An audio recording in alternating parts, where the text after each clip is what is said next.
Welcome to the Juras-Sick Park-Cast, the Jurassic Park podcast where guests chat with me about Michael Crichton's 1990 novel Jurassic Park, and also Not That Too.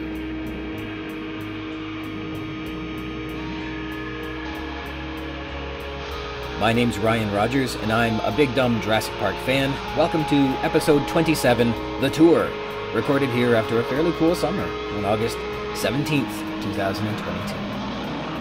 And as a bit of foreshadowing, the Land Cruisers enter into the park in this chapter, and some of these tourists won't return alive. And almost all of them will be dragged out bruised and bloody. So thanks for joining me today. A continued thank you to Christoph Oakes of Snail, S-N-A-L-E. Check out his incredible album on Spotify and Bandcamp. Today's intro is from the song Centipede, and our outro is super groovy. With some corrections, I think I was saying in episode 24, Control, with my guest Ben Lewis, that colors absorb heat, but surely I meant that colors absorb and reflect light.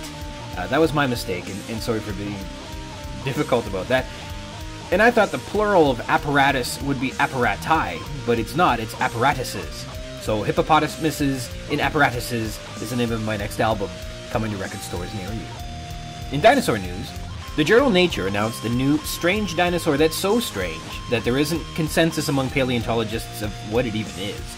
The journal unleashed the paper, A New Cretaceous Thyreophoran from Patagonia supports a South American lineage of armored dinosaurs on the world on August 11, 2022, and that names a new thyreophoran, or a shield bearer. Think of like stegosaurs and ankylosaurs, whose strange features suggest it may be one of those missing link fossils that further inform where things like ankylosaurus come from. The abstract says, quote, the early evolution of thyreophoran dinosaurs is thought to have occurred primarily in northern continents, since most evidence comes from the lower and middle Jurassic of Europe and North America. But the fossil record indicating how stegosaurs and ankylosaurs split is, quote, patchy, comprising only a handful of fragmentary fossils, most with uncertain phylogenetic affinities.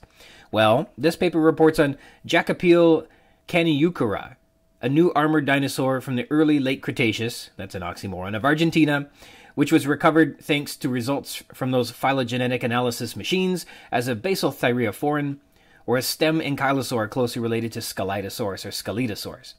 Jacopele bears, quote, unusual anatomical features showing that several traits traditionally associated with heavy Cretaceous thyreophorans did not occur universally. And what makes this truly strange is that it's the first of its kind to be from Patagonia. It appears to have been bipedal, and it shows that early thyreophorans had a, quote, much broader geographic distribution than previously thought. That said, there's some pros out there thinking this might be a ceratopsian and not a thyreophoran at all. And they're the types of pros who would know. Now that the paper is out, perhaps further investigation into this critter will reveal more truths about its place in the phylogenetic tree of our dinosaur story. The journal Peer J published in April 2022 the paper Ecomorphospace, Occupation of Large Herbivorous Dinosaurs from the Late Jurassic through Late Cretaceous Time in North America, which was principally concerned with explaining what happened with the herbivores between the Late Jurassic and the Late Cretaceous. If you were unaware, in the Late Jurassic, there were basically only one family of giant ornithischians, and those were the stegosaurs, and then there were the supergiant sauropods, who were the saurischians, and between them, they were the biggest, most awesome terrestrial herbivores the world had ever known to that point. But beginning at the end of the Late Jurassic, the Stegosaurus went extinct and the sauropods decreased in diversity. And this paper explored this, quote, dramatic turnover in faunal composition, specifically in North America. The sauropods declined to the point of becoming, quote, relatively minor components of ecosystems. Stegosaurs became extinct, and hadrosaurids, ceratopsians, and ankylosaurs rose in diversity and abundance, the paper recaps. And recall in our interview with Dr. Mallon, or at least from what I recall, this might have been part of the conversation that was taken offline, but really, only the Alamosaurus is known from the Late Cretaceous of North America as a sauropod, and that was off the top of his head. And I crunched my database, and I came up with two more. There's the Dislocosaurus, which is possibly from the Late Cretaceous, aged Lance Formation, but that's not confirmed, and it was named in 1994, and the Sonorosaurus from Arizona, named in 1963, which is just a hop, skip, and a jump away from Alamosaurus in Texas. So, possibly only 3 species are known from the incredibly fossil-rich Badlands of North America over a 44 million year time span. So yeah, their diversity in North America went down. And the paper says, quote, "The potential for competitive replacement of sauropods by hadrosauroids as an explanation has been previously dismissed due to morphological differences without further investigation." And so this paper decided to do some of that further investigation. So with the, quote, competitive replacement theory in mind, which argues that iguanodons were so great, sauropods died, and that ankylosaurs were so great that stegosaurs just died, this new paper used 12 ecomorphological correlates of the skull to assess, quote, if morphological differences were enough to have potentially facilitated dietary niche partitioning between sauropods and iguanodontians and stegosaurs and ankylosaurs. In other words, did hadrosaurs and iguanodons' very chew-capable jaws and teeth outperform the sauropods, leading to their demise? And similarly, did ankylosaur chewing apparatuses outperform stegosaurs, leading to stegosaur extinction? And if you believe they did, then you would believe in what is called the competitive replacement hypothesis. Well, the authors of this paper observed that there are some overlap between the sauropods and the iguanodontians, which would be expected if morphological differences were not enough to facilitate niche partitioning. A similar overlap was also observed between stegosaurs and ankylosaurs, and their conclusion is this: distribution within reconstructed ecomorphospace suggests iguanodontians and sauropods both fed upon tough vegetation at least 1 meter above ground level, despite differences in processing abilities and the wider niche breadths of the former.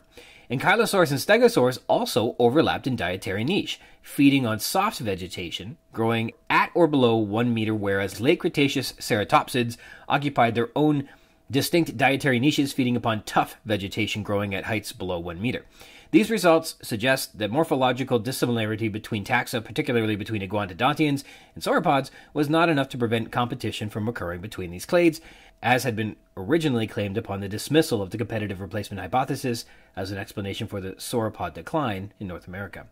The authors call for more investigation to explore whether niche partitioning and competitive replacement were the cause of the North American sauropod decline and extinction of the stegosaurs, or if it were the result of ecological competition, or an environmental change, or floral change, or some other factor. So they say more work should be done here. In summation, teasing out the cause or causes of the sauropod decline and extinction of stegosaurs in North America following the late Jurassic will require future research not only in the competitive exclusion hypothesis, but also hypotheses as well, with better sampling from the early Cretaceous and late Cretaceous intervals. And so, with the corrections and the dinosaur news out of the way, please let me introduce you to my special guest this episode. My guest this episode is a paleoartist who has contributed his extraordinary depictions of long-extinct animals and their environments to murals and novels and books, and frankly, my childhood too.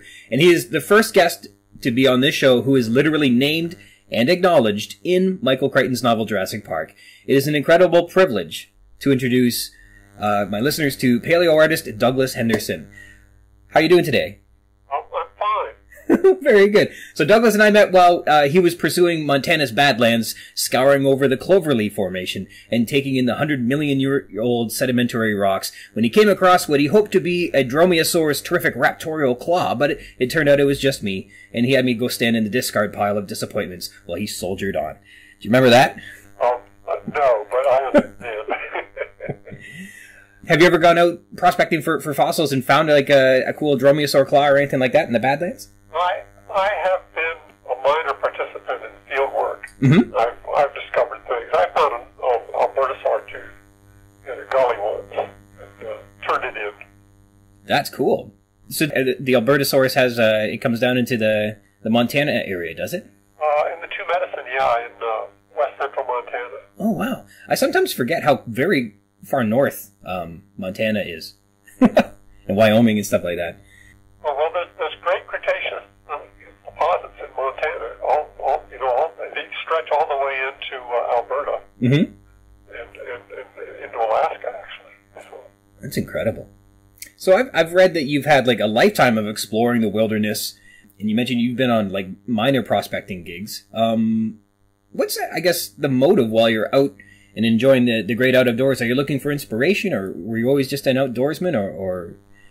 I just enjoyed it. Yeah. I would spend long times thinking about, looking at maps, thinking what I could do during the summer, and then I would go try and do it. Mm-hmm. And it was very low tech. It was before there were phones. I mean, I'd wander off, and it was just me, and I sort of enjoyed that approach to things, and I'm still trying to do it. That's cool. So how are things different from, I guess, you mentioned you moved to Montana in your 20s versus today? Like, I imagine the landscape's a little different. There's probably far more people living out there and things like that. Oh gosh, you can say a lot of things about Montana. Yeah. When I moved here, it looked appealing to me simply because everyone, there was the idea of property and rich and poor. It wasn't, everyone was even. Mm-hmm. You know, and now it's changed considerably. My becoming an artist was very much dependent on how you could afford things 40 or 50 years ago. Because, you know, when I first moved to Montana, I found a hotel where I could rent a room for $15 a week. When I moved to Montana a year and a half later, I could rent a nice, you know, modest apartment for $90 a month. That can't be done now. I couldn't duplicate the path it took me to get to my minor career. And I wonder how people are doing it. I mean, it's scary how expensive everything is. It'll be very interesting to see what I hate to separate us by generations or something like that, but in the past, how things are so different then, what was able to be produced culturally speaking, and how what will be produced in the present time culturally speaking. They're going to be very different products in the end, because they're a totally different worlds. And it'll be interesting to see, you know, how history looks back on all of these changes and what impact they've had. Because we were able to label, I think, moments in history by art and things like that. The postmodernism and the Renaissance and things like that. They all kind of, art history has really characterized generations in a respect. And it'd be interesting to see how those significant demographic changes will inform our perspectives in the future. Well, you know, before digital, most of our history has been working with the same media. Mm-hmm. And movies have changed things. And movies get more sophisticated. And digital has done something that I don't feel I want to be dragged into thoroughly. I still like putting dirt on blank pieces of paper. I mean, that works for me, and I can pull it off. Mm-hmm. And you can then digitalize that and share it. But producing digital work doesn't really appeal to me. There's not enough. I don't know what it is, because I learned to draw by sitting down in the field for hours and just sketching and looking at things, and I retained so much that it affected my sense of composition, and so I could just sit down and do something, and sometimes be really satisfied with it. And digital just doesn't have that same feel to me. Although, if you're good at it, any medium is valid, you know. Mm-hmm. Absolutely. I think people expect things to be digital now. There's almost a cultural shift away from how things were once done, and the pace at which people expect things to be done. It's really strange. Mm-hmm. And that pacing, I'm out of it. I mean, I'm tired. I'm not even working except for my own personal projects, and they're big, iffy, speculative things, and I'm okay with that. Capturing the wilderness and capturing landscapes, it seems to be a very important cultural part of at least, I'm sure in the U.S., but here in Canada as well. We have a famous tradition of outdoor painters who are chronicled. They chronicled the Canadian wilderness, and there were like a dozen of them altogether, but they were known as something called the Group of Seven. Seven or whatever it was. Yeah, the Group of Seven. And so they're like, they're a Canadian institution, and they're important to our culture, and I freely admit there's something, you know, just important about the artistic depiction of the world we live in, and their paintings have you know, culturally significant weight and importance to our nation. And it looks like when you were first visiting Montana and sketching the world, that you were also influenced by American landscape artists who were, you know, incredible artists as well as your influences. How important were like these 19th century works of art at a cultural level for you? Well, they became an aiming point. I thought, you know, I thought they were the supreme end goal of how things should look. And I aimed for that, and I can't say that I got that far, but certainly I didn't. There's a relatively few number of pictures I look at now and think, okay, that one I still think is pretty good. but I did like the approach.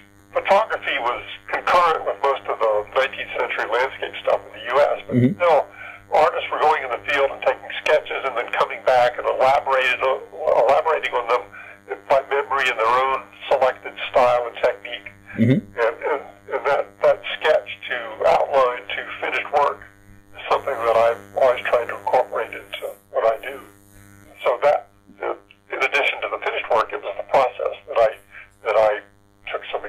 took example after. And so you were looking, I guess, at some of these. Who are the? I have their names here. We've got artists like, it was Thomas Moran, I've seen listed, Albert Barchat, Frederick Church, and William Turner. And Moran and Church, Frederick Church. Mm-hmm. And I suppose the supreme landscape artist that I was drawn to when I began to see his books and began to see his illustrations in books was William Turner, the English painter from the late 17th, early 1800s. And in addition to his finished work, his field sketches, this muddy working things out in the field, the ability to just work that out in the field, and these images that he produced was just so remarkable that I've tried to do that and found out it's very difficult. And fighting the elements. There's a lot of things to go into, like even finding like a level ground to sit on might be influencing how you work. The funny thing is, I did most of my sketching in the field when I was backpacking. So I was always on a minor state of exhaustion.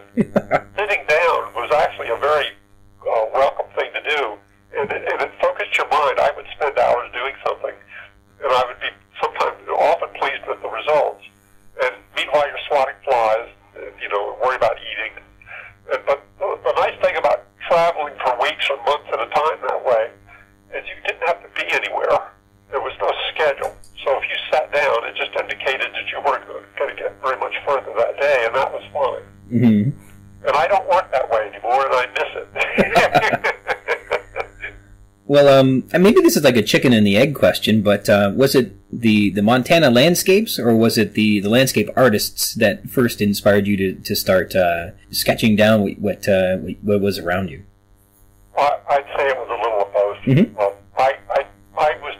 I was hiking and traveling and taking photographs of landscapes long before I was doing any serious artwork.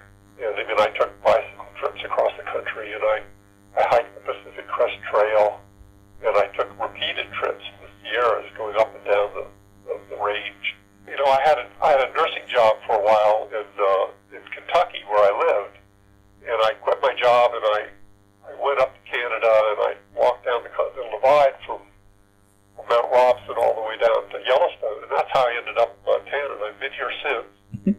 Montana landscapes, I think I started appreciating them in particular because I landed in Yellowstone, and I stayed there.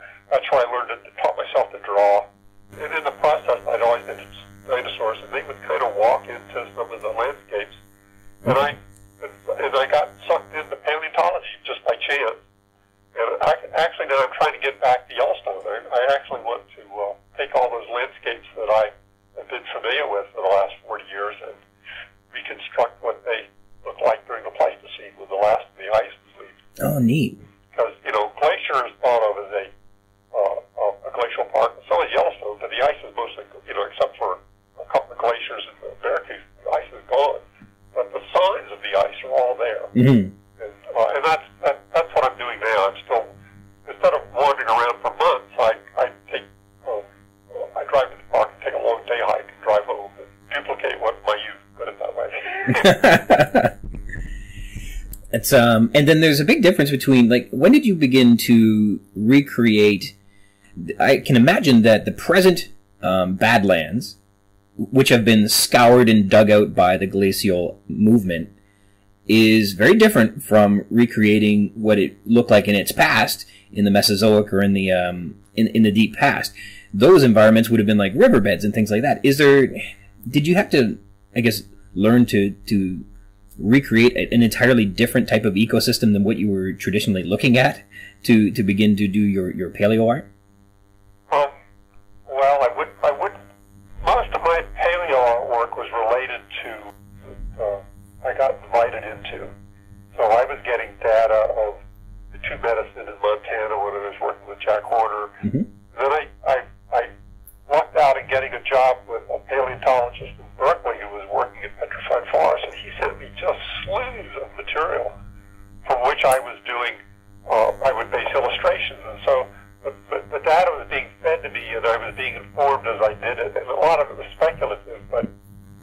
reconstructing what particular places looked like at a particular point in the past related to the strata that the fossils were coming from.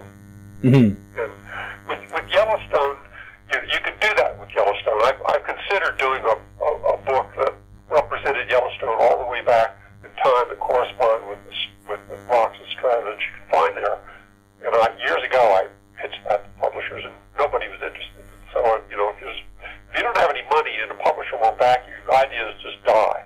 Mm. And now I'm a little better off, and I can do these things on my own. And there are wonderful Cretaceous sediments in Yellowstone that represent a delta that transformed into lowland forest, and there's even a few fossils that are found there. But that's a big project. I mean, there's Eocene volcanoes and redwood forests and fantastic volcanic eruptions. But the last 2 million years of Yellowstone is what I'm hoping to focus on now. I hope that answers your question. Well, you bring up a good point. One of the classic childhood depictions of dinosaurs, a two-dimensional picture of a dinosaur facing like straight left, and then you put a volcano in the background erupting, and that's kind of like your traditional childhood sketch. I don't recall I can't think of any volcanoes that you've done erupting. I've done a few. Okay. I think all the way back to first grade, I think. Okay, right. And I would chalk that up to having seen Disney representations in conventions. And you start out doing work that reflects what you've seen, and then if you realize that's what you're doing, you try and do something that's more a mark of your own brand to it. Mm-hmm. I don't think you quite think of it that way, but you want to do something that's original. You don't want to just repeat yourself. I was very uncomfortable doing anything more than a few times. I had to switch on subjects or on the mediums. Doing the same thing over and over again was bothersome. Did you ever find it frustrating that you couldn't use grass when you were making dinosaur pictures? Yeah. I understand that grass didn't evolve yet into the very late Cretaceous or something like that. So that may actually be changing, but is that right? Yeah, I avoided. I understood that you weren't supposed to use grass, and there were all these other plants that were supposed to fill in for them, like ground pines, equacetum, and arid conditions. I think the trend for a while was just make the place look like a desert. Yeah. Well, what a bummer, because grass might have made things a bit easier, eh? The color, yeah, you're right. Well, that's but good. That's I think what makes it really feel like you've gone back into another world when you go into these environments that are, as best as can be done, an authentic representation.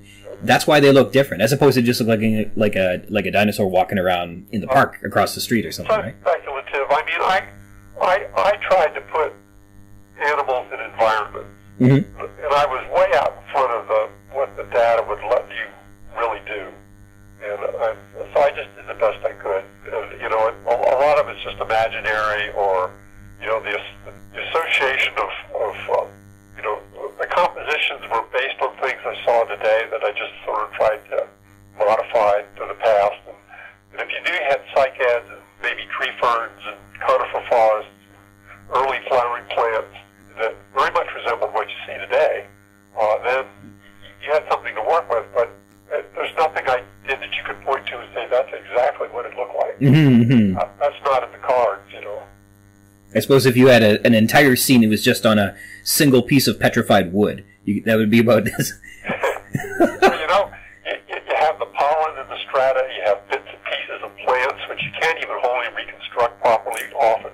And you don't know what leaves to put to what trees. Or in the case of petrified forest, they had petrified logs that had one name attached to them, and they appeared to be like 4 different kind of conifers. And they were coming up with various kinds of leaves, but they didn't know what to attach to what. So you didn't worry about that. You did generic things that represented what you thought the trees looked like. The real difference, say, with petrified forest was that the fossil trees told you how the limbs branched, and everyone kept representing petrified forest trees as these lollipop-topped Araucaria. And that is not what they look like. Okay. They're more like Monterey cypress.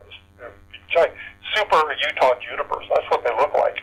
And so that's how I tried to draw them. awesome. I think Super Utah Junipers would be a great name for a band. So what was the step between sketching landscapes and then doing, like, at what point did you begin professionally going into, like, Mesozoic landscapes? Where was what pulled you into that sphere? Well, I'd always been interested in dinosaurs as a kid, and I drew, and then when I started hiking, I think my interest expanded, and I did a lot of hiking for years before I realized that I wanted to draw them. I ended up writing what I was seeing in journals. But in 1980, I set out to just dedicate a summer to sketching the field, to draw. I was trying to learn how to draw. I was trying to get, symbolic things that worked for me because I was seeing how wonderfully well done sketches have been done in the field by 19th century landscape painters. And there was no internet, so I didn't know what was going on currently. I was blind to what was contemporarily, but I could hit books and see what had been done, and that's what I tried to follow. Okay. I spent months sketching in the Sierras, trees, landscapes, and it's crude, and yet you can see that I was picking up on things. And I brought that back, and my initial plan was to finish work from sketches, but when I lived in Bozeman, I got sucked into a little paleo crowd at the Museum of the Rockies. And so I started almost begging to do dinosaur illustrations. I would show up and show Jack what I was working on. And he finally asked me to work on a children's book. And so that turned into a long ordeal. Okay. And that's how the illustrations really started. And also I started working color. And I have no color sense. I have no training in art at the time, and I had working in color was just a mystery. But I happened to see someone's pastel in the art department at MSU, and I thought, maybe that's the way to go. And so I started working in pastel, and it took years to get. I thought the work was crude at first. And the funny thing about that children's book is you can see the crude work and the more refined work. The whole span of wording and technique is represented in that crazy little book. And I finally got to where I made pastel work to the extent that I could figure it out. I see other people's work online now, and it's amazing because I just don't have an affinity for color. I struggle with it. I much prefer working in black and white that I could get, so I don't have to worry about it. I can appreciate that. Yeah, adding color is like a whole other dimension. It's very sophisticated, and I just clotted my way through things. So, walk me through, like, meeting Jack Horner, who is obviously another person, another character, another real-life paleontologist who appears in Jurassic Park as well as a big, I guess, reference point for Michael Crichton in terms of building up his character of Alan Grant. How did you meet Dr. Horner? How did that relationship build and to a point where you're an illustrator for one of his books? Oh, well, let's see. I think Jack was auditioning or wanting a job at the Museum of the Rockies, and he came for an interview, and I think it was publicly announced. So I showed up with dinosaur drawings, and he sort of looked at them, and he's very diplomatic. And when they hired him, I showed up again. And I don't think they knew quite what to do with me because I wasn't an employee.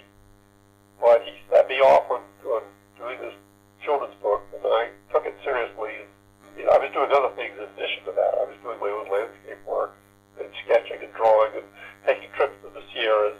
But I just sort of invited myself into the group at the museum and ended up going to the field camp a few years and working in bone beds. Once I did the work for Jack, I had a body of work that I could show other people, even if it wasn't published yet. I tell them, "This is what I do. Would you like me to do something like this?" And that was my career. Just sort of slowly crystallized around something very little into something that worked for a few decades. And certainly Jack probably had you just do a whole bunch of Maiasaura, right? Well, yeah, I think this is how they behaved, how they migrated, how they raised their young, and that was all reflected in the work I did. In addition to the illustrations for the children's book, I did a lot of other things on my own that the museum liked well enough that they bought it. I think I had a notion that if I had been hired to be an illustrator, I could have spent 20 years doing things related to what the museum was interested in, but they weren't really interested in illustration. It was me doing the stuff. And they just sort of decided, well, this is okay, and they bought the work and they used it, but I think the whole paleontology program at the museum was related to doing new exploration work. It was not related to illustration, and I looked at it differently, but it was a boon to me to do it. Mm-hmm. That's neat. Well, the Myosaurus stuff looks cool. Like those are awesome too. When you start getting into the paleo art, you really got to start looking into the academic papers. Did you find that you were going through the papers, or were you relating with the paleontologists, or how were you getting like those final important decisions when you were recreating the animals in the art? I did not do a lot of my own original research because I don't think I understood it. When I looked at technical papers, I was looking for clues as to environmental situations, how you should depict the landscape, what the place looked like. I mean, I remember asking one of Jack's students, well, how wide was this river? How deep was it? I wanted to know stuff like that. Mm-hmm. And when it came to anatomy, I just remember feeding off Robert Bacher's and Greg Paul's reconstructions, and I just picked up the anatomy from that. Okay. I can't say it was very original. The extent to which Greg Paul influenced everyone else almost goes unspoken. It's like everybody just gyrated to his representation of these bird-like animals. And he was out there with feathers before anybody else was as well. Unless you go back to the really early 19th century illustrators were considering feathers too. Mm-hmm. Well, you had feathers on your dinosaurs in the 80s, didn't you? I don't think so. I'm getting ahead of myself here. I have a book called Time Machine, and it's an episode called The Last of the Dinosaurs. And I am certain in here there is that little paperback pulp thing? Yeah, and it's one of my favorites. And I'm certain there's a raptor in here with some feathers. I think I put feathers on for it. That's right. It's a funny thing. The publisher of that was what was the name? If you have it there, what was it? I have it. It's like I said, I got ahead of myself in my notes here, so I don't have that. But this book should have been in the early 80s. I should remember this guy's name. 1988, and it was written by Peter Hayes? No, that's dedicated to Peter Hayes. Not the publisher. It's published by... was Bantam Books. Oh, God, I can't remember his name. I'm sorry. Anyway, back when I was struggling, all these things I was doing for the museum for years was speculation on my part. I wasn't really being paid anything. And other minor things would come along. I would shovel snow, and I would do maintenance in the apartment where I lived sometimes. The fellow who was running visual publications every now and then would come to me and ask me to do outline work for these pulp books. And he would take those outlines, and I would be well paid for this. It was amazing. I thought, gosh, people get paid this much to do artwork? I had no idea. and that rescued me. But the outline work would be sent to the Philippines to be done by some guy named, God, I can't remember his name, Alex Nino. And Nino has since become a very fantastic graphics artist. I got one of his books. Mm-hmm. He was just a guy like me, just doing simple work for visionary publication. Mm-hmm. And those books rescued me. And so I've always, they were such silly little projects, though. So that's cool. There wasn't much science to them. Well, my mom bought one of those books for me when I was a kid, so happy to do my part. Well, eventually I did my own pen and inks for one of those publications. Mm-hmm. So this is kind of a tangential question, but having met and collaborated with Jack Horner a little bit, it's said in the novel that, or it's said, I guess, generally speaking, that Alan Grant was based very closely on Dr. Horner. What kind of similarities between that character in the book do you recall being distinctly like a Jack Horner-ish quality? Oh, God. I think you should ask Jack that question. Well, I'd love to. You ought to slip me his number. I'd say the dedication to the Mm-hmm. But in terms of personality, Jack was really a little kind of different. Mm-hmm. Okay. Well, I understand, like, academically, like, all of the material, it seems like the career seemed to be very heavily entrenched in Jack Horner's, what is, I guess, the mythology of Jack Horner now. Like, his storied career is well documented. Well, when I wandered into the Museum of the Rockies, Jack was kind of like a rock star, or was becoming one. Yeah. And I could see it happening as I was around there, because the news people who would show up and cover his discoveries were just gaga. It was just amazing to see. And I thought, there's less to this than they see. Well, that's interesting. Is he an illustrator? Does he draw dinosaurs well as also? No, he did some sculptures that are actually very nicely done of his juvenile hadrosaurs, Mm-hmm. and which were refined with time. That's interesting, because they make a mention that Alan Grant also does the illustrations for his own books. And when I started looking more into it, because he's also tied up with the dinosaur heresies philosophies that were a big part of what Robert Bacher did. And so I thought it was interesting, because I believe Bacher, when I found he's got an extraordinary depiction of the Deinonychus. So Bacher, Bacher was a fine graphic artist, mm-hmm. reconstructing his ideas. Jack did draw. Mm-hmm. He did sculpture some small models, because he wanted to. I think it factored into how he wanted to reconstruct how the animal was being raised. Mm-hmm. And he changed the design with time as he found more material, and that influenced the illustrations for the book. And I had to go back and change the shape of all the little babies' heads. Well, that's interesting. So it's interesting to see that obviously Crichton based Alan Grant on a variety of different. I think he had an idealized form of what a paleontologist should be. Mm-hmm. And it landed on Jack. Jack fit the bill.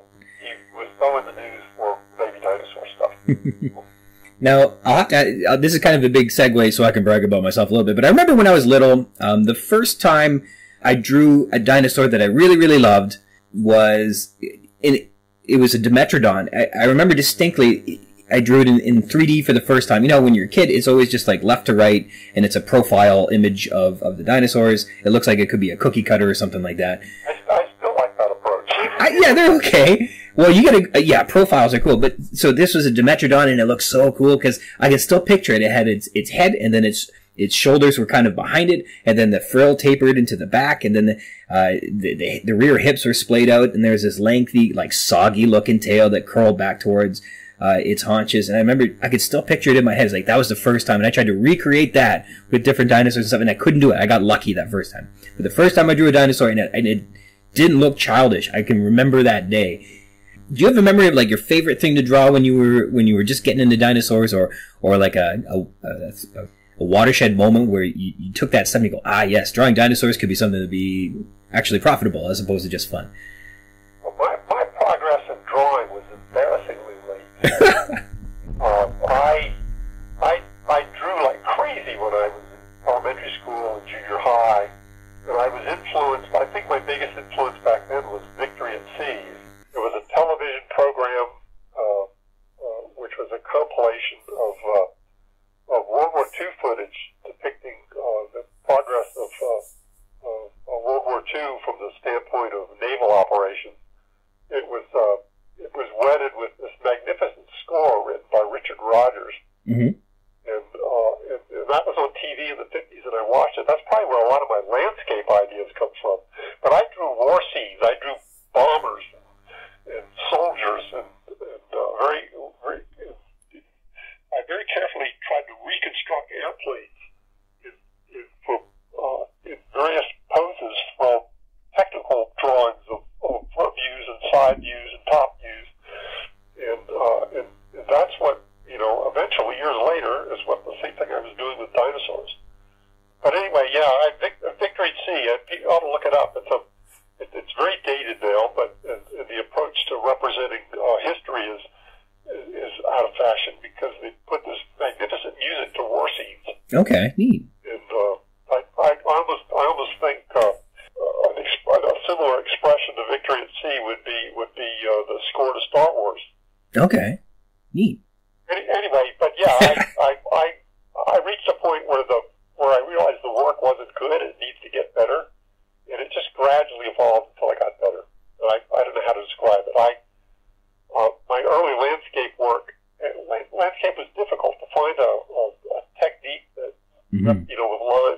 represents what's there. It took me a long time. It took me years.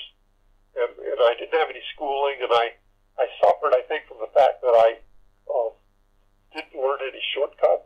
I didn't learn what has already been known. I stumbled into things that worked for me, and I stuck with them. So. That's the convincing, like I said, transportational part that really puts you back, is actually having an authentic looking or a believable paleo environment, or else the picture is just, like I said, a dinosaur out in the park or something like that. All the labor, all the heartache, all the struggle that went into it, it paid off for sure. So Crichton tells us in the novel that the best paleontologists are the ones who make the most clever deductions based on the fossil record. So when you're doing your work, there must be a tremendous amount of creative license in terms of interpreting what the dinosaurs are.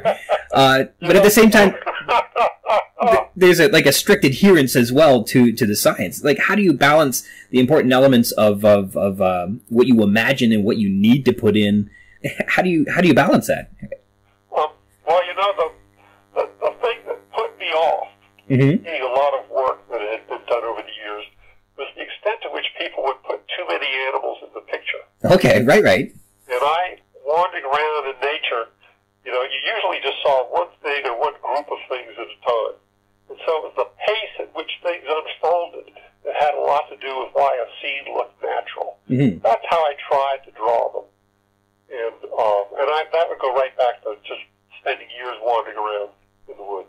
How do you balance being true to the science or true to what the paleontologists have told you versus... sometimes you'd be asked to do something very specific, and other times they just give you the data and you would run with it. And most of the time people liked what they saw, and because I was kind of conservative as to what I had them doing. And I was much more interested in which direction the light was coming from. Okay. Well, I don't want to run out of time here, and because I got questions about Myosaur, I've got questions about the books and the drawings, but I want to get into the Jurassic Park part. You're telling me that you started reflecting upon how you got involved and your immersion into that world. How did you first understand that you were going to be acknowledged in the book? How did you discover that? What I guess was your journey? Do you know what images were used that Crichton found in particular influential in his depictions of the animals? I have no idea what Michael Crichton saw of my work, and I was surprised to see my name mentioned in the back of the book when it came out. My first understanding that I was going to do anything related to the movie came from a friend of mine in Berkeley who had stuck up for me, and I think said the right thing to the right person at the right time, and helped me get hired to do that mural part. And the sequence to that is kind of a long story, probably more than you want to hear. But. Well, there's got to be some fun highlights in there. I was working for the paleontologist in Montana on speculation, and I thought, I really need money. And I think I must have written a letter to Don Bluth, who was the author of Dinosaur Dictionaries. Yes. Asking if he knew of anyone who needed dinosaur illustrations done. And he wrote back and said, there's this guy in Berkeley named Rob Long who's working with the Triassic, and he's looking for an illustrator. So he gave me his address. I sent slides, which was the medium of communication back then, to Rob, and he called me on the phone right back and said, my God, this is amazing. I want you to work on several books I'm doing. And he was reconstructing the Triassic of petrified forests, and that's plants, animals, invertebrates, reptiles, amphibians, the whole flora. And I thought, this is exactly what I want to do. And so I ended up working for a number of years on a second speculative book at the same time of doing the first one. So I was doing work for free for a couple of years, sending Rob all these illustrations. It turned out to be some of the best stuff I ever did. And that turned into a book, into a paying job finally. But Rob was acquainted with New Phil Tippett. Okay. New Phil Tippett my work, and so when I ended up going to Berkeley for the SVP Society of Marine Paleontology meeting sometime in the 80s, with the Museum of the Rockies, I met Rob for the first time, and he introduced me to Phil, and Phil sat me down in his living room and showed me something he was working on in his garage called Prehistoric Beasts. Okay. And I subsequently did some design work for Phil. Phil Tippett had a lot to do with the original design ideas for Jurassic Park. Yeah. And so he remembered remembered me, and he called me and said, you know, they need this mural, and you're going to do it. Okay. And he told me how not to ask less than so much money. Because I was still pretty naive. That's the first time I'd done anything for Hollywood, I think. Right on. And they got the money. Yeah, they got the copyright too. So I'm very careful not to let anyone. I don't let anyone reproduce that image. Okay. So the mural, when you're describing the mural in the film, which part of the film is that specifically in? Well, it's there to see if you're looking at the film carefully every now and then. But it's the scene where a dinosaur, a Deinonychus or a velociraptor, steps out from behind its own image. Mm-hmm, mm-hmm. The little girl is with the shaking jello on the spoon. Okay, right. And and everyone seems to think I had a major part to play in that movie. And I just did this little pastel that they blew up, huge size. That's my claim to fame. Okay, so in the visitor center, there's a mural of all the dinosaurs one would see in the park, as there, I guess, in the restaurant. Yeah, well, one side's a cafeteria, and the other side was a research facility, I think. Right. Okay, that's so cool. And then when one of the more recent movies made in the franchise, they had to reproduce that mural. Okay. Again. And they couldn't find the material used in the first one. Oh no. Nobody saves anything. And so I had to go through my transparencies, and I found one. There was one left, and I sent it to them, and I told them, make a good scan of this and save it. That's very interesting. And I didn't have the copyright either. They had to get permission from Amblin to use it, I think. Did you do the whole mural?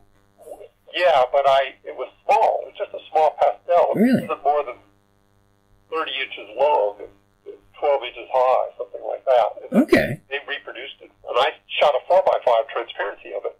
And they scanned it, and they produced this huge mural from it. And I'm surprised it looked as well as it does for being so enlarged. Yeah. That's incredible. Oh, Hollywood. Is there anything they can't do? Well, that's really fascinating. Okay, that's so cool. And they also own the pastel, which apparently they've lost. So. Oh, Hollywood. You give and you take. So, you mentioned that you were surprised to find your name in the novel. Did somebody, tip you off, or had you read the book, or, what was that moment of discovery like? No one tipped me off. I read the book. Yeah. I don't know if I looked in the back and saw it, but I just noticed it. And I thought, oh, that's nice. I got mentioned. I have no idea what it was he saw. Although I would attribute that success to the Czerkas, because they had some exhibits in the works, one of which was in L.A., mm-hmm. and it had some of my work in it, along with Greg Paul and a few other people. It was the Dinosaurs Past and Present exhibit. And I think that must have been what he saw, because there was nothing of my work touring around at the time other than that. Okay. And so the other artists, you mentioned Gregory Paul. We got, is Gregory Paul mentioned? I don't know that he is. Oh, here he is. Yes, of course. Mark Hallett and perhaps John Civic. We got Mark Hallett, yeah. Yourself, William Stout. Yeah, Stout, of course. And Kenneth Carpenter, Margaret Colbert, Stephen and Sylvia Czerkas. Yeah, Sylvia Czerkas. Okay, when you said the circus exhibit. Okay. Forgive me, I thought you meant like a 3-ring circus. My bad. That's terrible. Okay. Yes, the circuit, the amazing stuff. Okay, so you got to be a part of that exhibit, and that was in... I only just realized what you meant. Okay. My mistake. Well, that's fascinating. So, presumably he went to this exhibit and, saw all of it, took all of your names down. He must have taken photos and stuff like that. He must have been very inspired by that. That's great. And he wouldn't be the first person inspired by your work, for sure. Well, since the internet had come into existence, I realized there are lots of people who know who I am. Okay. And up until then, I had no idea. Secretly famous. So I have to ask you more about this time machine book. You mentioned that it was good for you. When you go to, some of these pictures are really, really, really neat. How long does it take to illustrate enough pictures for a whole book? Oh, it takes time. Yeah. Yeah, it takes patience, which I think I have less of now.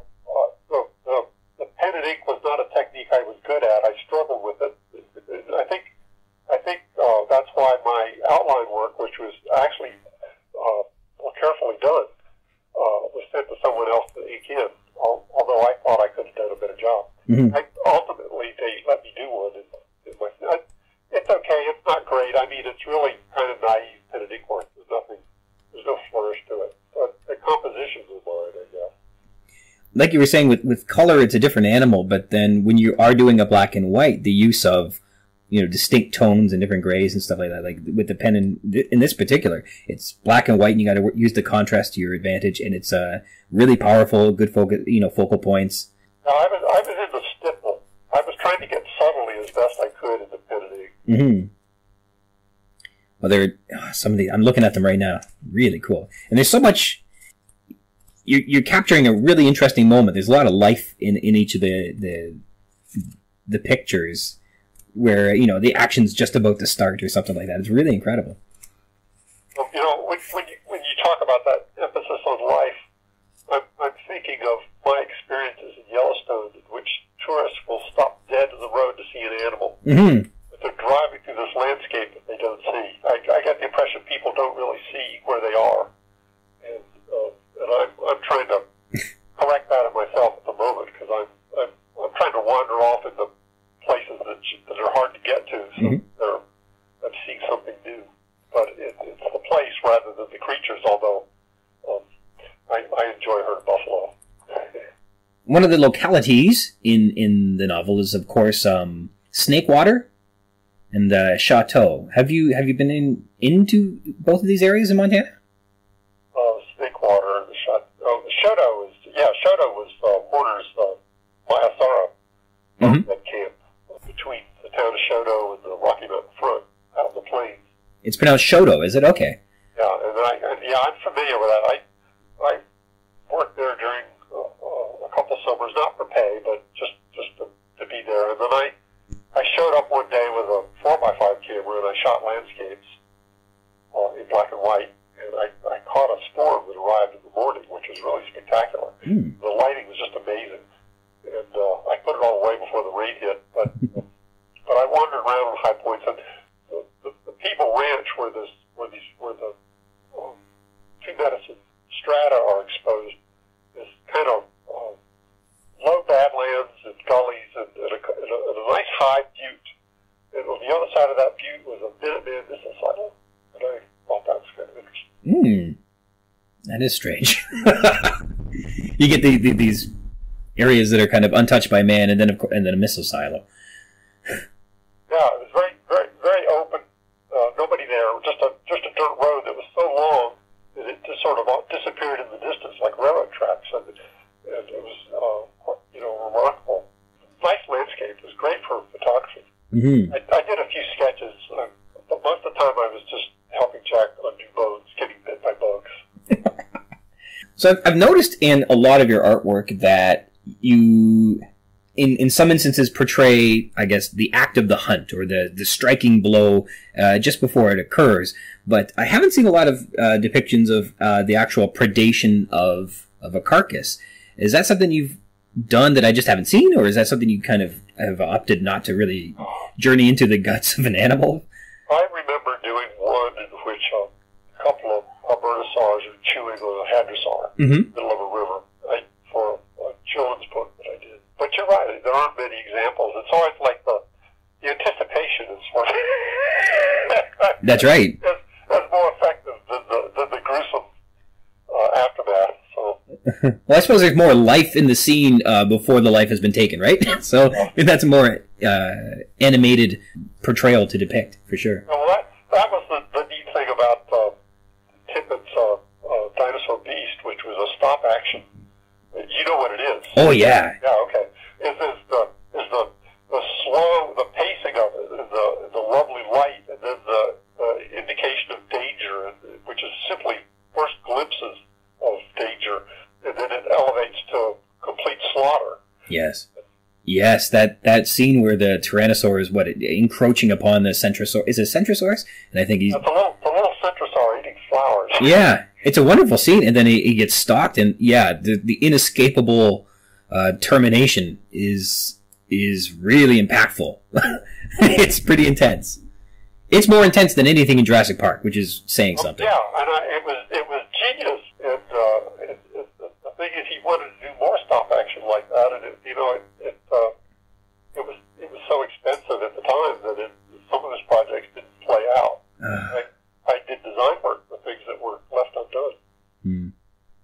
got one of my favorite posters of yours I have is, it's called Diplodocus and Allosaurus, or at least that's what it's labeled here. We've got 3 allosaurs, kind of standing around a Diplodocus, wondering what they're going to do.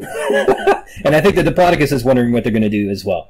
Is this black and white? It is all black and white, and it's, his tail holding the 3 at bay. Okay, yes. Yeah. And it's just, it's beautiful. The black and white contrast on the, kind of like a foggy background is just astonishing. The profiles are they hint enough of the detail, but yeah, that's right. I'm bearing what I don't know, and the graphite just worked that time really well. There was a paper I liked, which no one made. I can't get back to doing work like that. So that was a drawing done with the Czerkas for their book Dinosaurs: A Global View. Okay. And that was one of the works where the Czerkas wanted me to do something else because I had suggested an idea, and they went with it. And I decided it wasn't going to work, so I did something else. So I just on chance did that, sent it in, and they had no choice but to use it.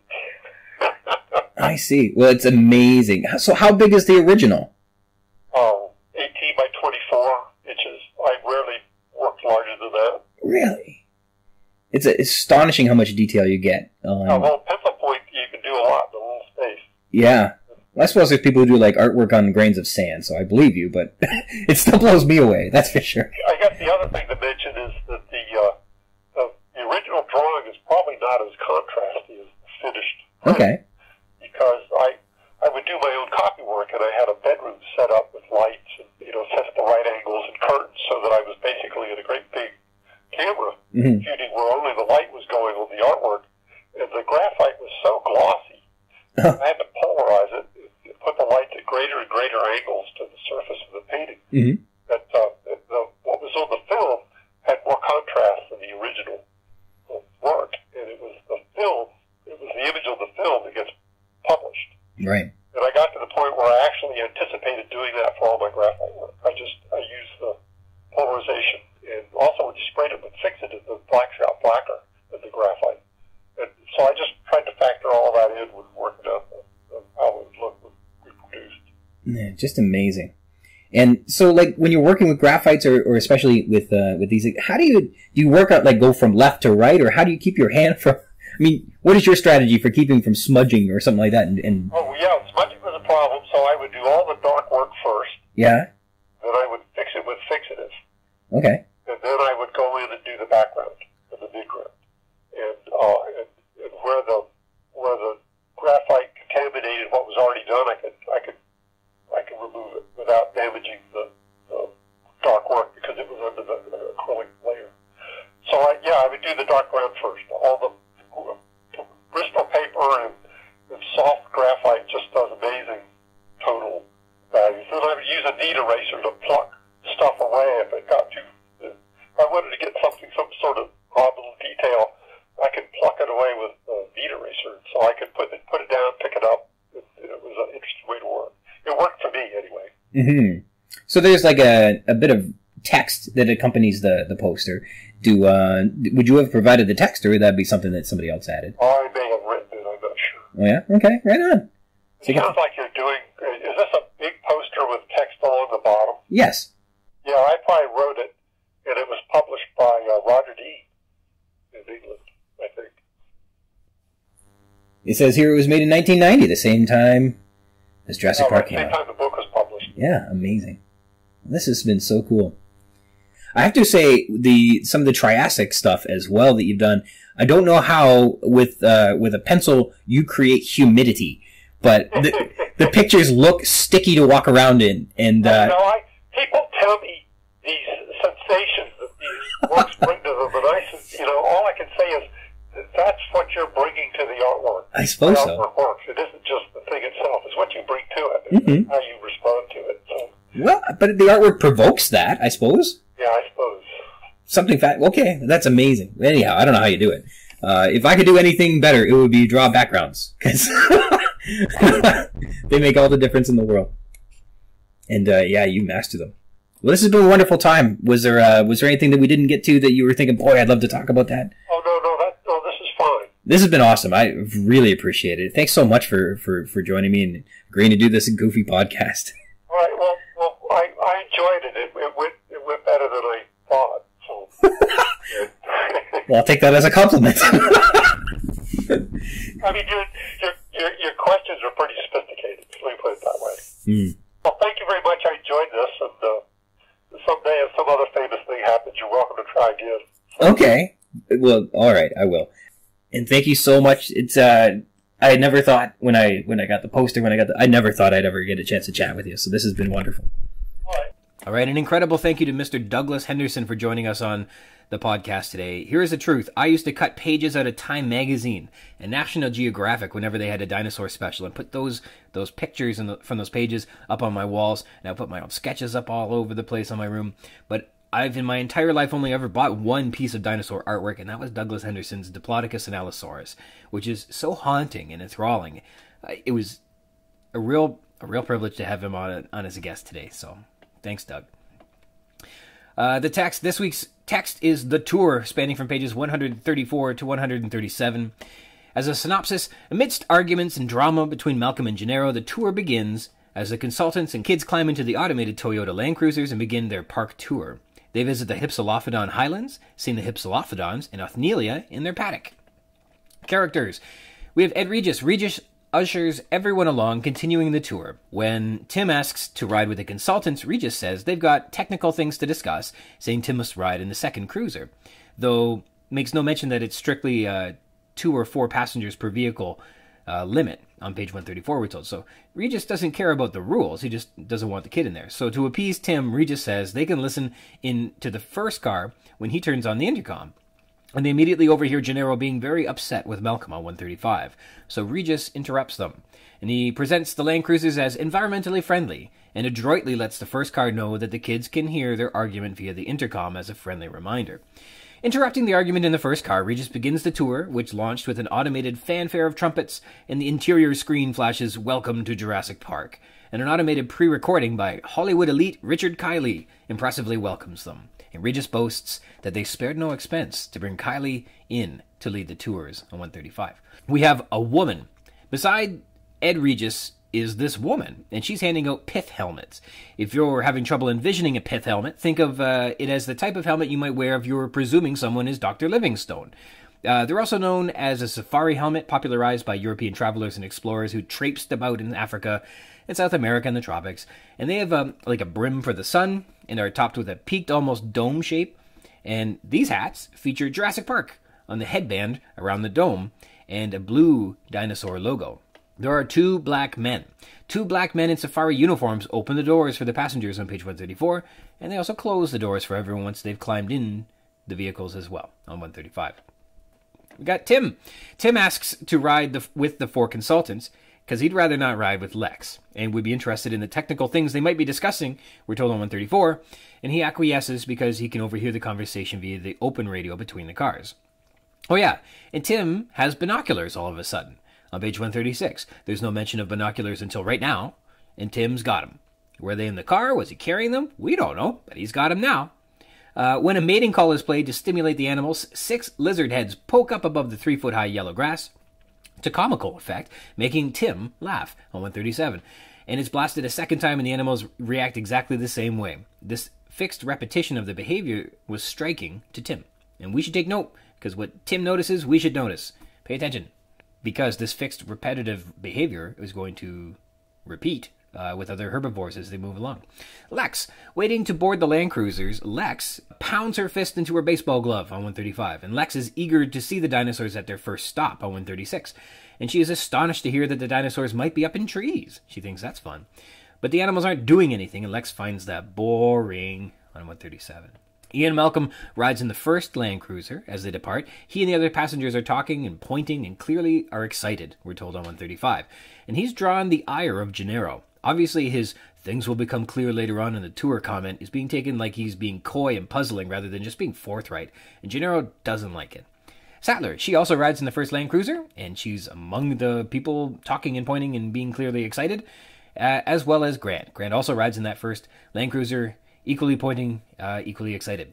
Gennaro, rides in the first Land Cruiser, and he is furious at Ian Malcolm. He expects the consultants to be forthright with their comments, but instead finds Malcolm playing, quote, goddamn mind games on page 135. Gennaro reiterates his company has a 5% stake in this enterprise and a responsibility to ensure Hammond has been responsible.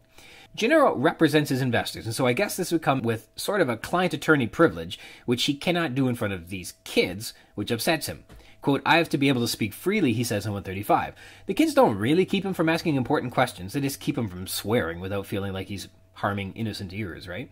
And I feel like this is part of him just being a dad, as you may recall, who is missing his daughter Amanda's 4th birthday back home this weekend, so he could be here. Richard Kiley is a sonorous voice, and Ed Regis is proud to say we spared no expense, suggesting that Kiley is an A-list celebrity to affiliate with the park on 135. His script notifies tourists of what they can see from their Land Cruisers, and Kiley's incredible acting career was being specifically recognized in the late 1980s while this book was being written, with a Golden Globe Award for the Best Actor in a television series drama and a Primetime Emmy Award for Outstanding Lead Actor in a Drama Series for A Year in the Life, for 22 episodes between 1986 and 1988. And I can recall him portraying a terrific villain in an episode of Columbo. Go watch that one. I recommend it. We have dinosaurs too. We've got Hypsilophodon. We're first told that the Hypsilophodons are located in the Hypsilophodon Highlands on page 84. These are described as the gazelles of the dinosaur world, small, quick animals that once roamed everywhere in the world from England to Central Asia to North America. They were successful because of their jaws, and their teeth were better adapted for chewing plants than their contemporaries on page 136. And our news article is all about, hey, if jaws are better than your contemporaries, you get to win. The Hypsilophodons are said to be dull green with a mottling of dark browns and blacks that extend down their slender necks on 137.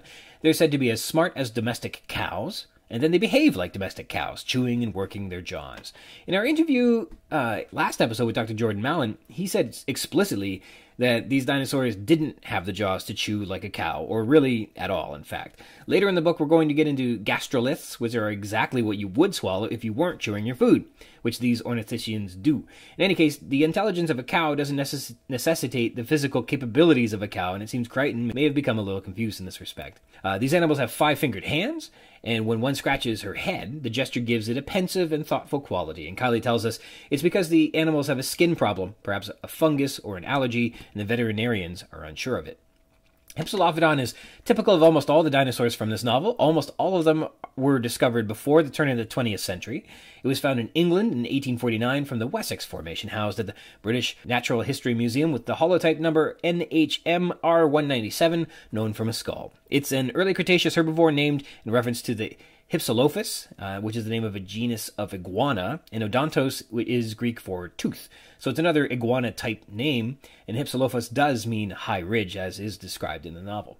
These critters were about 7.5 feet long and maybe 25 kilos, and they would have been fast-moving and lightly built, standing low and likely holding their body horizontal to the ground. Their tails were long and kept rigid by bony tendons attached to the tail vertebrae, so they probably weren't droopy, as they're described in the book, and they were originally believed to be well adapted for climbing trees, but that is no longer how their fossils are interpreted.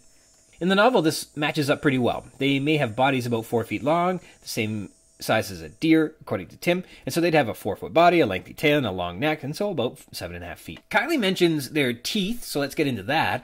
Although it had a beak like other ornithischians, it still had 5 pointed triangular teeth in the front of its upper jaw, which most early Cretaceous herbivores had done away with.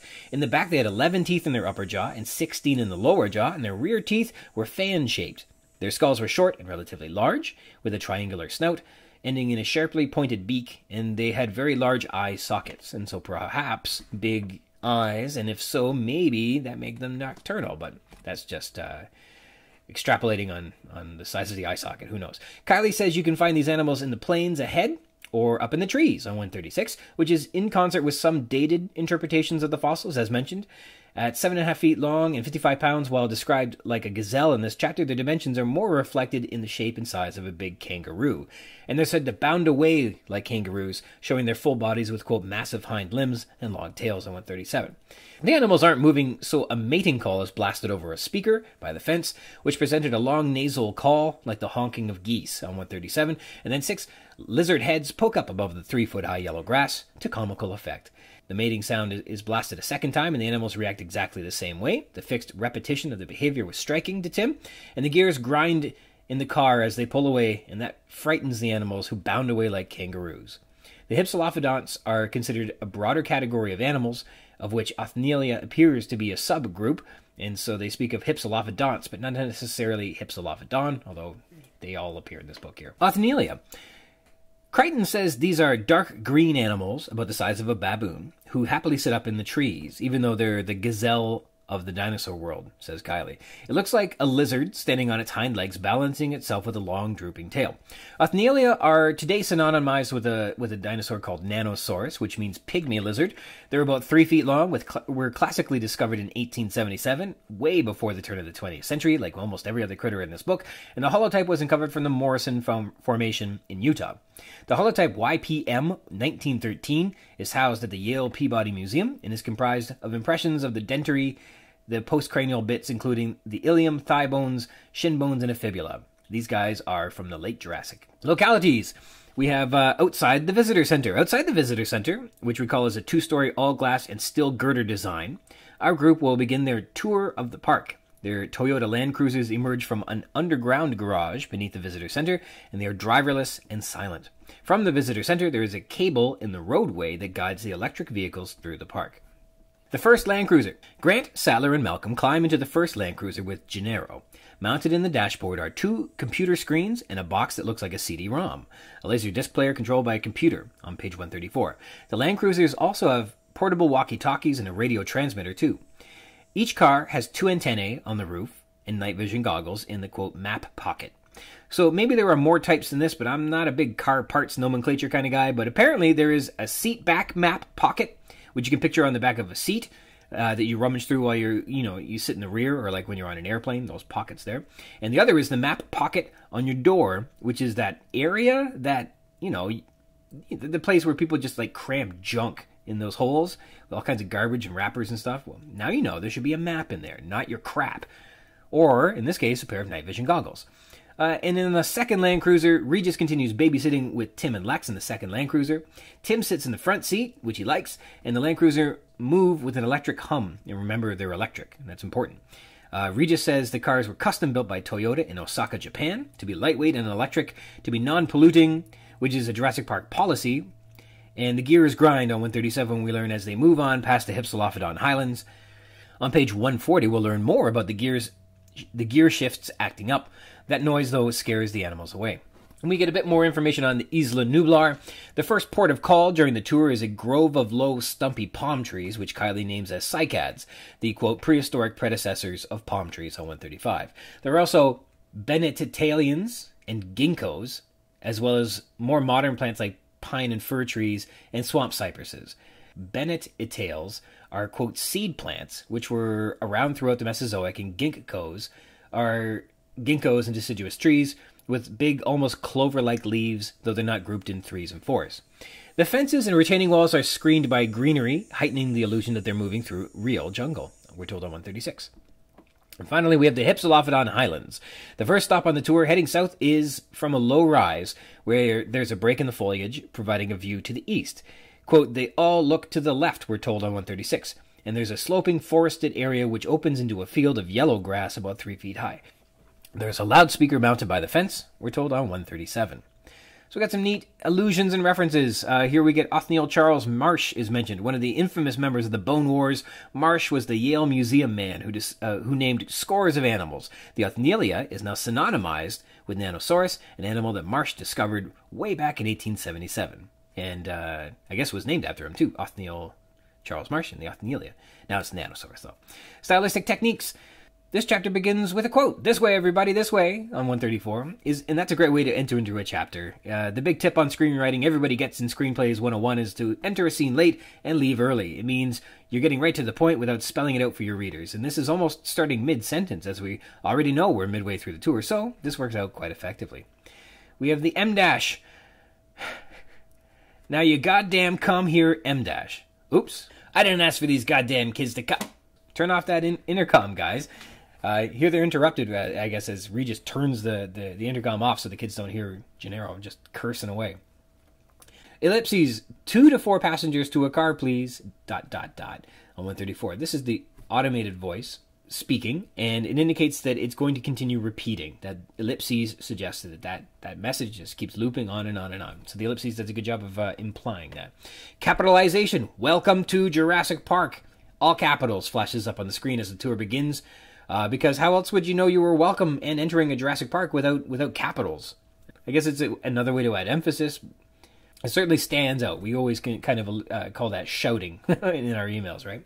Literary techniques. There's an amazing book review podcast called The Lit Society, and it's hosted by Kari and Alexis, and they review books.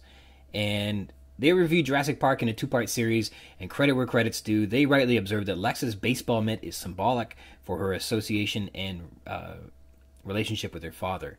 And so she's fiddling with it.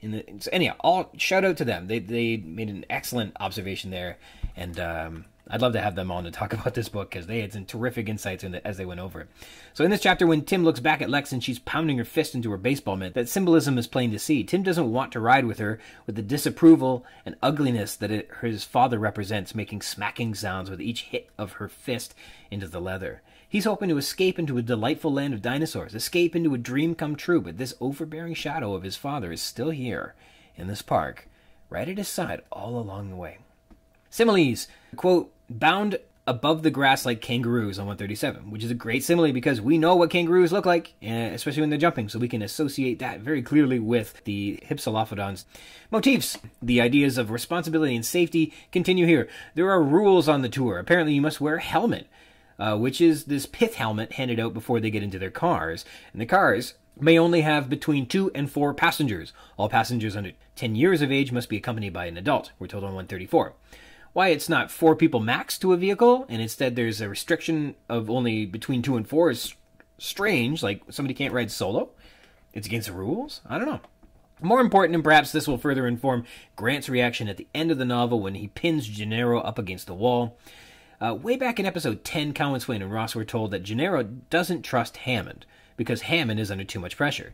He says on page 49, quote, we can't trust Hammond anymore. The EPA is investigating him. He's behind schedule on his Costa Rican resort, and the investors are getting nervous.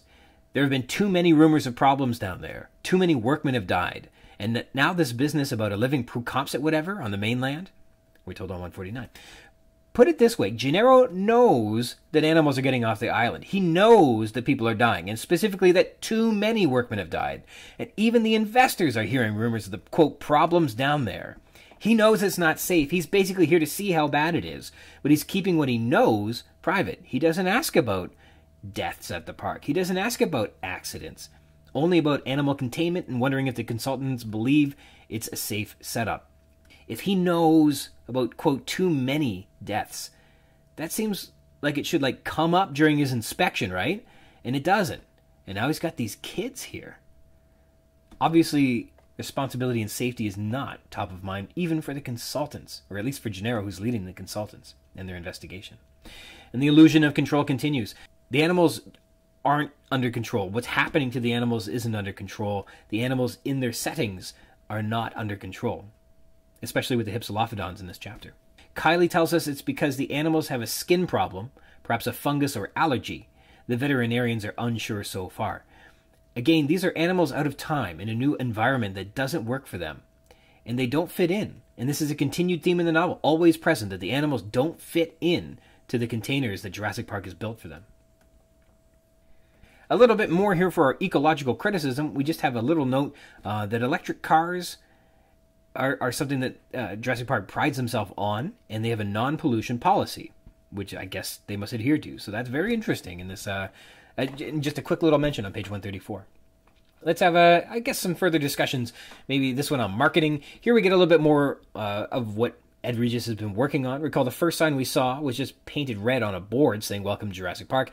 But in this chapter we get a pith helmet that has a headband around the dome which reads Jurassic Park and features a blue dinosaur logo. So our famous red-yellow background with a black skull isn't consistent with the novel. It should be a blue dinosaur logo. That, of course, remains incredibly ambiguous. What kind of dinosaur is it? Is it happy? Is it sad? Is it dangerous? Who knows? Jurassic Park has a non-polluting policy, so their cars are lightweight and electric on 135. Granted, these are not electric vehicles as you and I would know them today. They're more like a tram or a streetcar guided by an electric cable. So these would indeed be very lightweight if they had no battery, etc. But they aren't on a track being tugged along like a ride. They are motorized, they're just receiving external power. Japan. We know that the landscaping and much of the capital investment is of Japanese origins, and we find that the automated electric vehicles are Toyota Land Cruisers, which is a Japanese company too, on 134. The CD-ROMs mounted in the Land Cruiser dashboards might be a reference to how technologically advanced Japan was in the 80s and 90s, and maybe they are today, I don't know. I just recall that, the cultural sentiment of the 90s from a personal perspective was there was always this, understanding that the Japanese were technologically superior, their products more practical and better made, especially with electronics. And it seems that Crichton is employing that cultural understanding into this presentation of these Japanese vehicles, which I was able to confirm. Japan held 33% of the American auto market in the 1980s, which is pretty significant that a Japanese import would be 1/3 of America's car consumptions. And that maybe also leads credence to that idea that they're being exceedingly technological. The cars are specially designed, in any case, to be lightweight and electric here. And that said, the Land Cruisers transmit to the motion sensors, and as they arrive at a paddock or approach an animal in the park via transmissions between the motion sensors, the vehicle, and the CD-ROM, the dashboard therefore presents information about whichever animals they are near. And that is pretty slick, I think. People of visible minorities return. We get 2 workers in safari uniforms who are declaratively black. And their labeling further informs us that the, quote, woman handing out pith helmets beside Ed Regis is not described as black.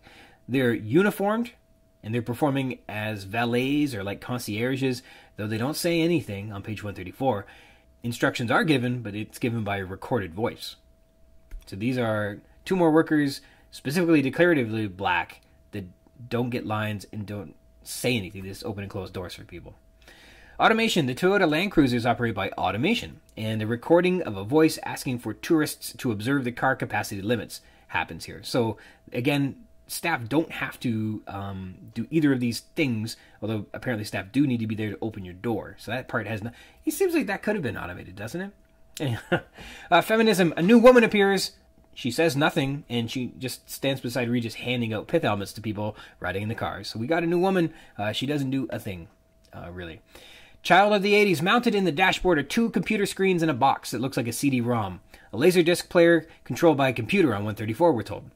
Bear in mind, having a computer in the dashboard in 89 was super advanced. While Sony had developed a CD-ROM in what appears to be 1982, even having a car phone in the 80s was pretty fancy, so this is decidedly high-tech. On the tour, we get these pith helmets that are, like, handed out. Is everybody wearing these? Like, in the cars while they're being driven around? These helmets are never mentioned again, but, like, should we envision everyone wearing these pith helmets? For how long do you think we should believe that they wore these hats in their cars? Like, Lex and Regis are continuing to be described as wearing their Mets baseball caps. So, like, they're not wearing these helmets, right? So here's the first listener question of the week. How long should we envision our tourists wearing pith helmets during the tour? And could Regis have been spared if he were wearing it? You tell me. The dinosaurs. The preconceptions of dinosaurs are challenged again on the tour, as Richard Cotley's voice says that the image of massive herbivores eating their way through swampy forests is incorrect. Quote, most dinosaurs were not as large as people think. The smallest dinosaurs were no bigger than a house cat, and the average dinosaur is as big as a pony, on page 136. In reality, the smallest dinosaurs are the size of the smallest birds. So there you go. So think of like hummingbirds. That's the smallest dinosaur. When the mating call is blasted a second time, the animals react exactly the same way. The fixed repetition of the behavior is striking to Tim on 137. And it'll be striking to Grant later on in the book, too. This is our first observation that these animals are a bit reactionary, haven't much of a memory, and are pretty stupid. This will come up again as they're interacting with other herbivores, and they're said to have the intelligence of a domestic cow. Somehow this seems dumber than a cow, too. Timeline. The animals bound away in the, quote, the afternoon sunlight on page 137. So it's getting later in the afternoon, or maybe still just afternoon. But that's where we are during the tour, during the middle of the day. It'll quit being afternoon soon, because the sun's going to start going down. We'll see. Island layout. So recall the northern area is all gated in and at a high elevation. Japanese-style waterfalls tumble away from the pool decks, and the mountainous elevation of the helipad looms at the far north end of Isla Nublar. Exiting the visitor area on the tour, they stop first at this grove of low, stumpy cycads, ginkgos, and coniferous trees, and eventually reach the Hypsilophodon highlands. We're told they're heading south. They find the highlands to their east, and that suggests that they may have been traveling on the west coast of the island. And so to their east is the island's interior. So that's how I envision the island as they're going. They're coming down the western side of the island. And that's everything we got out of this chapter this week. Thank you so much to my special guest, Douglas Henderson. Thank you for coming on, Doug. I really appreciate it. We had a great conversation on my end. It was a lot of fun. Thank you so much. I want to sign off today also thanking everyone for listening. If you want to read along in the book and add some thoughts to what we've been discussing on the show, or be a guest on the show and chat with me about anything you like about Jurassic Park, you can do that by connecting with me. I'm at ryansrogers@gmail.com. And if you'd like to be a guest, just drop me a line and we can try and set something up. We can rehash and tear down and gush over and chit-chat about any part of the book, or also not the book, all you'd like. The Jurassic Park-Cast is part of the Spring Chickens banner of amateur intellectual properties, including the Spring Chickens Funny Pages, Tomb of the Undead graphic novel, the Second Lapse graphic novelettes, The Infantry, and the worst of them all, the King Street Capers. You can find links to all that baggage in the show notes or by visiting the schickens.blogspot.com or finding us on Facebook, facebook.com/springchickencapers, or me, I'm on Twitter at RogersRyan22. Thank you dearly for tuning into the Jurassic Park-Cast, the Jurassic Park podcast where we talk about the novel Jurassic Park, and also Not That Too. Until next time.